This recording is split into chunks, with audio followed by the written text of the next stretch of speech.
అనంతరావు పాటంకర్ ఏంటంటే నవవిధ భక్తుల్ని ఈ ప్రేమాస్పైన భక్తి ద్వారా పొందడానికి బాబా అనుగ్రహాన్ని తీసుకుంటారు అన్నమాట. కాబట్టి అనంతరావు పాటంకర్ కథ అంటే ఒక గుర్రపు ఆడగుర్రము లద్దెలు వేసింది అని చెప్పి మనకు వస్తుంది అక్కడ. చాలా సంతోషం రజనీకర్ గారు, చక్కగా చెప్పారు. ఇంకా వచ్చే విభాగం కూడా ఉంది కాబట్టి అది కూడా చక్కగా దృష్టిలో పెట్టుకుని బాబా అనుగ్రహంతో చక్కగా సమాధానం చెప్పే ప్రయత్నం చేయండి. కళామందిర్ శ్రీ సాయి ప్రశ్న మంజరిలో 2వ విభాగం శ్రీ సాయి తత్వ దర్శనంలో 3వ అభ్యర్థి భార్గవి గారు. అమ్మ భార్గవి, ఇప్పుడు 3వ అభ్యర్థి నువ్వు. నీకు సంబంధించిన కథ అడగబోతున్నాను, చక్కగా జాగ్రత్తగా చెప్పే ప్రయత్నం చేయమ్మ. శ్యామ యొక్క మొక్కు కథ అదేదైతే ఉందో కథ చెప్పి దాని యొక్క తత్వాన్ని చెప్పే ప్రయత్నం చేయము. కాకాజీ వైద్య మణిగ్రామంలో ఆయన సప్సింగ్ దేవత పూజారిగా ఉంటారు. ఆయనకి ఏదో చికాకులు సమస్యలతోటి చికాకులతో ఆయన మనశాంతి లేకుండా ఉంటారు.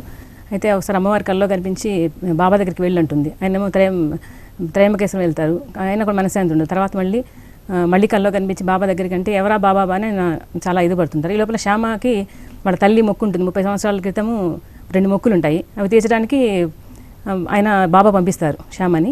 అక్కడ వెళ్ళిన తర్వాత శ్యామ ఇద్దరు కలుసుకుంటారు. కానీ నిజంగా దీనిలో తత్వం ఏంటంటే ఆయనకి ఎప్పుడైతే బాబాని చూశారు ప్రథమ మాపతో ఏం మాట్లాడకుండానే చూడగానే ఆయనకి మనశ్శాంతి లభిస్తుంది. అంటే గురువు యొక్క గురువుని మనం చూడటంతోనే గురువులో ఒక ఆయన తేజస్సు కానీ ఆయన యొక్క ఆ శక్తికి మనశ్శాంతి కలిగి చికాకులన్నీ పోయి ఆయన చాలా శాంతిగా ఉంటారు. ఇంకొకటి ఏంటంటే గురువు మొక్కులు ఏమైనా ఉంటే కానీ మనం ఎవరైనా మొక్కు ఉంటేమో మొక్కులు తీర్చాలి. తప్పనిసరిగా మొక్కులు కూడా మనం కుటుంబంలో ఏమైనా మొక్కులు ఉన్నప్పుడు తీర్చాలి. అదొకటి బాబా చెప్పిన సందేశము. చాలా చక్కగా చెప్పామా. వాస్తవం ఈ కథ మనం చూసినట్లయితే శ్యామ మొక్కు కథలో శ్యామ తల్లి నాకు బిడ్డ పుట్టినట్టయితే నీకు ఒక మొక్కోవటం అనేది జరుగుతుంది. పిల్లవాడిని తీసుకొస్తానని ఒకసారి మొక్కుకుంటుంది. రెండోసారి ఆమె కుచముల మీద అంటే ఆమె స్తన్యముల మీద ఒక పుండులాగా లేచినప్పుడు ఆ తల్లికి మొక్కుకుంటుంది, అమ్మా ఇది తగినట్లయితే వెండి కుచములు చేసి నీకు సమర్పిస్తాను అని. కానీ ఆమె జీవిత సమయంలో అవి చెల్లించకపోవటం వల్ల ఎంతో బాధపడి చనిపోయే సమయంలో శ్యామకు వివరిస్తుంది, నాన్న ఈ విధంగా మొక్కుకున్నానరా, మన పరిస్థితి బాగాలేదురా, పోయి నువ్వు నా మొక్కుని నువ్వు తీర్చరా అన్నప్పుడు బాబా వనికే పంపిస్తాడు సప్తశృంగి దేవత దగ్గరికి. అంటే కథ ద్వారా మనం తెలుసుకోవాల్సింది ఏంటంటే ప్రేక్షకులు ముఖ్యంగా వినాలండి, భక్తులందరూ. మనం టెన్షన్స్ వచ్చినప్పుడు విపరీతమైన మొక్కులు మొక్కుంటాం. మనకు దానికి చిట్టా పద్దు ఏమి ఉండదు, ఏది కనిపిస్తే అది మొక్కుకోవటమే. కానీ సమస్యలు పోయిన తర్వాత ఆ మొక్కులన్నీ మర్చిపోతాం. కాబట్టి దయచేసి విపరీతమైన మొక్కులు మొక్కుకోకండి. మీ దైవం ఎవరు? మన దైవం సాయి అండి. సాయిని మనసా వాచ కర్మన పూజిస్తే చాలు, తప్పకుండా సాయి మనల్ని కాపాడటం అనేది జరిగి తీరుతుంది. అందుకే ఎప్పుడు పదే చెప్తూ ఉంటాను, నమ్మితే సొమ్ము నమ్మకపోతే దుమ్ము అని. ఆ నమ్మకాన్ని పెంచుకున్నట్లయితే మనకి ఇటువంటి ఆపదలు రావు, ఇటువంటి విపత్తులు అంతకన్నా రావు. కాబట్టి అమ్మ భార్గవ్ చాలా చక్కగా చెప్పావు, చాలా బాగుంది. వచ్చే విభాగం ఏదైతే ఉందో 3వ విభాగం చాలా ఉత్కంఠతో ఉంటుంది. చక్కగా ప్రశాంతంగా ఇదే విధంగా మీరందరూ సమాధానాలు చెప్పండి. ఆ చెప్పే శక్తిని బాబా మీకు ఇవ్వాలని మనస్ఫూర్తిగా కోరుతూ తదుపరి విభాగంలోకి ప్రయాణం చేద్దాం. 2వ విభాగం శ్రీ సాయి తత్వ దర్శనంలో అభ్యర్థులు సంపాదించుకున్న మార్కుల వివరాలు ఇలా ఉన్నాయి. శ్రీమతి రేఖా గారు 20 మార్కులు, శ్రీ రజనీకర్ గారు 20 మార్కులు, శ్రీమతి భార్గవి గారు 30 మార్కులు.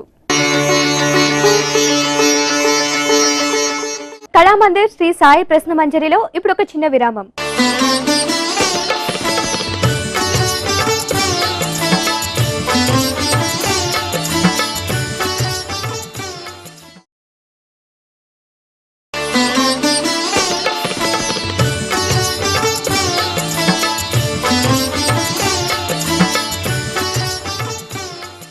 కళామందిర్ శ్రీ సాయి ప్రశ్న మంజరికి తిరిగి స్వాగతం.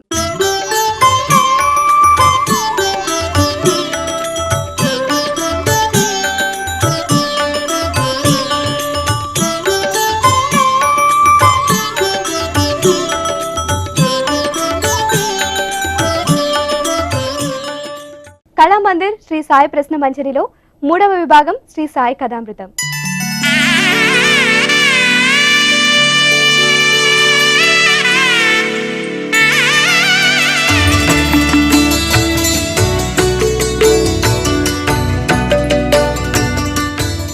ఈ విభాగంలో గురువు గారు ఓ కథను చదవడం జరుగుతుంది. ఆ కథలో నుండి 9 ప్రశ్నలు అడుగుతారు. సమాధానం సరి అయినది అయితే 10 మార్కులు ఇవ్వడం జరుగుతుంది. సరి అయినది కాకపోతే 10 మార్కులు మీ నుండి తీసుకోవడం జరుగుతుంది. ఎవరైతే ముందుగా బజర్ని ప్రెస్ చేస్తారో వాళ్ళకే అవకాశం ఇవ్వడం జరుగుతుంది.